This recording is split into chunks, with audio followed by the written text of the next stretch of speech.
J-2 avant la finale du PSG contre Arsenal en Ligue des Champions. Un match à suivre en direct et en intégralité sur Canal+, mais cette rencontre suscite aussi de fortes craintes pour les forces de l'ordre. On a encore en tête les images de la demi-finale ou encore de la finale l'an dernier, avec de nombreux casseurs dans les rues de Paris. Jean-Baptiste Marty, ce sont 22 000 forces de l'ordre qui seront mobilisées partout en France samedi.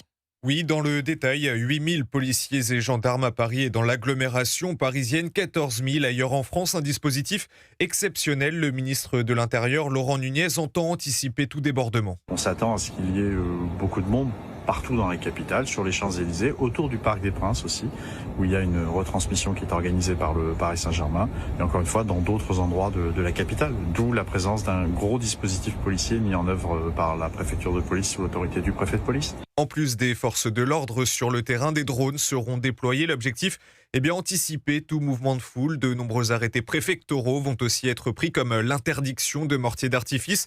La vente et la consommation d'alcool seront aussi interdites dans certaines zones de la capitale comme au Trocadéro.